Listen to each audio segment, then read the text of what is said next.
What's up, guys? This is Eric with Roadman Company, and I'm here with a 144 Sprinter. This is our Palisade, and it's super tricked out. It's the Rogue Palisade Dark Car Edition. We took this out to Legends Rally. We've got amp power side steps to get up. It's got a big lift on it. Right on entry, we've got our DC fridge. Obviously, it's DC, AC, so a two-way fridge right on entry. Our Palisade features a massive 40-inch shower inside, and so we've got the Laveo dry flush that ultimately has got the bracket down below, so that can pop out and you've got full use of that shower. Ultimately super easy. I've got my boots on. I'm 6'2".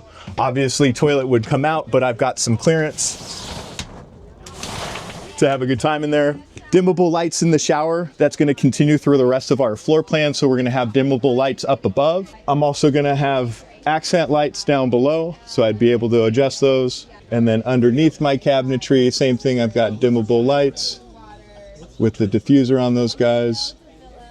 We're gonna do all of our woodwork on CNC. The Palisade features our polished edge, and then we'll see the soft close coming down. So this is our benches, turns into a bed at the rear. This floor plan's what I'd call like our mid-residential floor plan. It's got diesel heating, diesel hot water in it. It's basically got all of your residential features in a nice 144 package.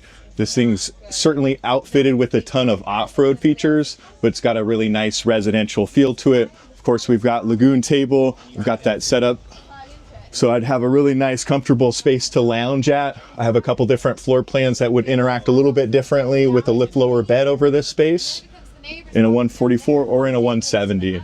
Hi guys, this is Jerry from Roadman. So right here we have a Mercedes all-wheel drive in a 144 version, shortest version, the one we like better, more performance, off-road. This van in particular, we have a Van Compass 6.3 kit, which include helper shocks in front, adjustable, as you can see. You got 3 different setup and more, and 8 more adjustment when you are in level 2. In particular, this one has got a subframe lift. So we do lower the subframe 2 inches. That give us that nice looking lift. In this case, this van is wearing 35.5 tire. So as you can see, pretty beefier tire. We like to have a smaller rim. As you probably guys, if you're looking at this, you already know about off-road, so you want more meat on your wheel, especially when your vehicle is heavy. And it features AMP steps that I really like. That it gives you, like, you know, they're easy to step on, but at the same time, it's literally like leaving you all of the clearance you can get from this van. Then in the rear we have what we call it Opterate springs. So that's we completely swap the lift pack with an Opterate EON springs, and same shocks in the rear. In this case, we don't have Baja Brackets, but we used to.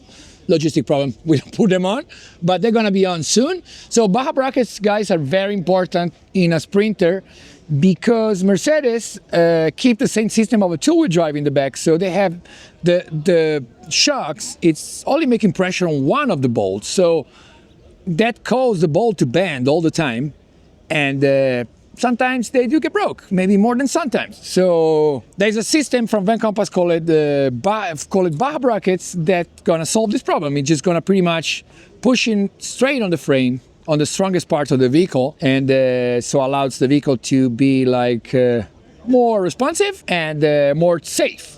Let's say that, more safe. Then what we got? In the rear, we don't do nothing in this vehicle, so it's a stock bumper. I think suspension-wise, pretty much that's it. That's what we have in this van. We do have roof racks, light bar from Baja. Everything is Baja Design, LP9s in front. In this case, we have this fancy European AMG grille and bumper that I personally think looks amazing. At the same time, you're keeping the clearance, so that's, you're not gonna have clearance problem. And another thing that I wanna talk about, guys, it's the T-Rex light. Those are really good. If you guys drove in the night with a Sprinter, you'll probably realize that headlight stock sucks.